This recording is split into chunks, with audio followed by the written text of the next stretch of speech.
lot of things have stopped or ceased to happen during COVID in the past year. But one of the things that has not stopped happening is child abuse. Child abuse continues no matter if we are sitting in our homes or wearing masks or cleaning our hands 12 times a day. Abuse continues to happen. We did over 165 forensic interviews during the COVID pandemic. So from March of last year to March of this year, that's how many forensic interviews we responded to for abuse against children. So I just want to thank you all for coming today, for supporting Stepping Stone. We continue to try to provide services throughout the community and other surrounding communities. And we never stop working. So we appreciate your support and appreciate those that came today to help stop child abuse. Thank you. Hi everyone. For those of you who I have not met, it is so nice to meet you. My name is Emily Brookshire and I'm the Client Services Coordinator at Stepping Stone. I started in September, so I am a new face to many of you. But I wanted to talk to you a little bit about some of the new services that Stepping Stone is now providing. Like Brooke was saying, this has been an exceedingly interesting year and many services have been cut short. The ability for people to take care of our children and take care of the adult victims in our community has been made very difficult because of the pandemic. But Stepping Stone has been at work, like Brooke said, every day, 24/7. And not only have we been able to maintain our services, which include, like Brooke said, our many forensic interviews. We are also continuing to do forensic medical exams for the victims of abuse and neglect in our community. But we've also been able to expand our services in this very unusual time, which I think is remarkable to the work that Brooke has been able to do. So our expanded services include adult services. So many of you are here knowing that this is the annual Child Abuse Prevention Luncheon, but it's now also a Sexual Assault Awareness Luncheon because as of July, Stepping Stone is now serving the adult victims of sexual abuse, neglect, and physical abuse in our community. Along with that, we are also maintaining a 24/7 crisis line for children and adults so that they can be receiving counseling services, medical exams, legal advocacy, and any support groups any day of the week. Some of the other expanded services that we have gotten back to doing some of our community groups, which are new to us. So during COVID, we have been able to open our doors to groups of young women who are coming forward for support groups. It's a place for them to learn healthy coping skills, healthy relationship information, and also grow in their awareness around bodily autonomy and safety, and just have other women to connect with. It's been really special. So we thank you so much for coming to support the work that we are already doing, but also the work that we've been able to expand doing. I also want to say a large thank you to the Exchange Club. This is my first time helping to work on this event with Brooke, and the work of the Exchange Club has been just exceedingly beneficial and so heartwarming. We are so appreciative of their efforts and constant support. So a big thank you to them. A big thank you to Brooke for all of her work, and I hope that you enjoy today's event. The Exchange Club of Dublin is an active partner with our national administration and with our local agencies to support the prevention and to increase awareness of all forms of child abuse. Throughout the year, we provide materials to our local schools to promote these goals. We also sponsor members of law enforcement and child service agencies to attend training specific to the cause of child abuse prevention. The goal of the essay contest that we sponsor is to encourage students to take an interest in the issues related to child abuse by doing the necessary research to compose a quality essay based on a title presented by the Child Abuse Prevention Committee of the Exchange Club of Dublin. This year's title for the essay was "When Staying at Home Isn't Safe, the Impact of COVID-19 on Child Abuse." For over a year, our children have gone from being asked to shelter in place as a first response to the onset of COVID-19 to attend school in various formats, which included options for in-person, virtual, or a hybrid combination. As you will hear in this essay, ongoing studies have shown that many children were subjected to a high level of stressors by unemployed parents, isolation from peers, removed from school settings that previously provided access to personnel that are trained to identify signs of child abuse, and subsequently placed a child in an often unsupervised environment of an abuser. This year's essay contest had 11 entries from our 4 local high schools. The students were required to write an essay of not less than 500 words using proper format and citing references. Until I receive all the essays, they are kept in a sealed and safe location. Afterwards, they are randomly assigned a code number that matches their application sheet, and the application sheets are removed and safely stored. There is no identifying information allowed on the essay, and the committee has no way of knowing the name of the student or school representative until after all scores are totaled. The child abuse prevention essay judges this year were John Mark Butler, Brad Skeeters, Eric Hornick, Pam and Marty Smith, Jimmy Williams, Ryan Dixon, myself, and a very special guest educator, Ms. Pearl Whitlock. We understand the value of life, and we want to help you live it to its fullest. At City of Hope Heart and Vascular Center, we're here to make your standard of living our #1 priority. Dr. Collins A. Kortang, MD, FACC, FSCAI, is a 5-board certified cardiologist admired for his empathetic approach to patient care. Dr. K is a former non-commissioned officer of the United States Combat Medical Corps. With the 2nd Infantry Division and the 101st Airborne Division, he's guided by his military values of loyalty, duty, respect, selfless service, honor, integrity, and professionalism. He served his country, and now he's here to stay and serve his community. Dr. K specializes in internal medicine, echocardiography, nuclear cardiology, general adult cardiology, and interventional cardiology.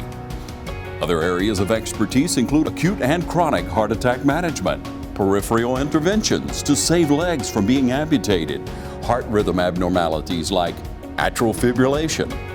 At City of Hope Heart and Vascular Center, we do your heart right. Call for an appointment today at 478-353-1970. Accepting new patients and walk-ins. Relax, Dublin. Dr. K and City of Hope has you covered. Dr. Collins A. Kortang, City of Hope Heart and Vascular Center, 207A, Fairview Park Drive in Dublin. I'm Heath Richter, and we just want to invite everybody to come on down to the Houston Clinic and check us out at our new facility. We've been in Dublin for a while now, obviously, but have a new office here, and we'd just like you to come down and see some of the new stuff we're offering. And if you need to get checked out, we'd be glad to do that for you. We've got able to do some ultrasound-guided injections now, and physical therapy, and just a little bit better space, so hopefully we can get you in and out of here a little bit quicker. Come by and see us today at our brand new location, the Houston Clinic, Medical Drive in Dublin. Today we have a very special guest representing the winner of the 2021 essay contest and the recipient of a $1,000 scholarship. Please welcome Abigail Giddens, a senior at West Orange High School. She will now come to present her essay. Good afternoon, everyone. My name is Abigail Giddens. I'm a senior at West Lawrence High School. Today I have my mom and dad, Jennifer and Kyle Giddens, my counselors, Ms. Passmore and Ms. Malone, and my principal, Dr. Kemp, with me. I want to thank the Dublin Exchange Club and Stepping Stone for all the great work that they do for our community. Thank you so much for giving me the opportunity to be here and share with you my essay on when staying at home isn't safe, the impact of COVID-19 on child abuse. Pandemic is a word that many people would have never imagined could be something that they would hear every day. However, this word has become more than just a term to many. The COVID-19 pandemic has affected so many people in all different types of ways. The struggle of being isolated, living in fear of catching this illness, and simply wondering what is going to happen next has been the reality for many over the last year. Although many would think a catastrophic time like this would bring families together, some of our weakest and most innocent have been overlooked or harmed during this uncertain time: children. Some would find it extremely difficult to believe that a parent could bring harm to their child. However, over 3 million reports of child abuse are made in the U.S. annually. There are several different types of child abuse. These include neglect, physical abuse, emotional abuse, sexual abuse, and exploitation. This horrible epidemic has been more evident through this pandemic. Due to COVID-19, many people have lost their jobs, been mandated to stay home, and many schools have closed down. Because of these arising issues, many people are stuck inside of their homes together. These days are not easy, and they can be extremely stressful on everyone. Studies have been conducted, and the results are frightening. The stressor of unemployment has caused many parents and guardians to become abusive or neglectful to their children. According to a 2010 report to the U.S. Congress, a child of unemployed parents was twice as likely to be abused than a child of employed parents. This report's results have been proven throughout the last year and the COVID-19 pandemic. The unemployment rate of the U.S. rose from 3.5% to 4.4% and from 4.4% to 14.7%. Over 20 million Americans were out of jobs, and most found it very difficult to find new work. So these unemployed citizens were stuck at home worrying what tomorrow held for them. The reality is that being jobless can bring large amounts of stress on a person who has others depending upon them. Sometimes those who are stressed find a weak and helpless source to take their rage out upon and a way to cope. Sadly, many times this helpless source is a child. This has resulted in the rise of abuse of many children across the globe. According to surveys conducted by the NCBI, a child was 112 times more likely to be psychologically abused and 20 times more likely to be physically abused during the COVID-19 pandemic. This sad reality should be made known to everyone. The fact that some parents cope with their stress by abusing their children is a sickening reality for many. A child should feel safe and welcomed in their own home, especially during this uncertain and frightening time. A home is where a person feels welcomed and loved. It's not just a place to stay. Children need encouragement and care from their families during this time, not degrading remarks and hate poured out onto them. Sadly, many children are not receiving the love and affection that they need in order to grow and live a normal childhood. Children who are abused often have many negative side effects. Both physiological and psychological issues often arise in their future. Some of these effects include vision problems, heart issues, brain damage, malnutrition, PTSD, low social skills, and can even lead to the child becoming abusive himself. Some may think that there is nothing that can be done for these children in order to get them out of these situations. And this pandemic has indeed made it harder to discover the children that are in these dire situations. However, these children still need our help. People can help by notifying Child Protective Services if they suspect anything, ask the children personally if they're okay, and even virtually, teachers can notice if their student is having issues based on simple things like attendance. Some signs of child abuse to look for are social withdrawal, unexplained injuries, frequent absences, and low self-esteem. The reality of this issue is so serious. Children are being hurt. Imagine being in this child's situation. Child abuse has begun to arise during this pandemic, and the well-being of a child could be on your hands. The reality is that children are being abused, and that is not what should be happening. During this uncertain time, children should be shown as much support and care as they can, but sadly, the opposite is happening. Abigail, that was awesome. Thank you so much. I wish there were thousands of people here to hear what you just shared. Thank you, sweetie. Okay. For y'all that don't know me, my name's Mark Graham. I'm an investigator with Lawrence County Sheriff's Department. I'm married. My wife's name's Christy. I have a 9-year-old daughter named Faith. My specialty is crimes against children and women. I'm very, very passionate about what I do. You can ask the ladies at Stepping Stones. I work very, very hard to put these predators and these guys in prison. I treat everyone like they're my daughter or my wife.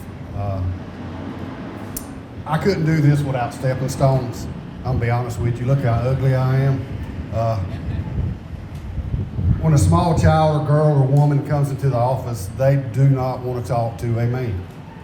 They just don't. You won't get nothing out of them. So usually when I go on scene, I don't ask any questions at all. I'll set up an interview with Stepping Stones and let them do their work. They do an amazing job. I watch every interview from another room.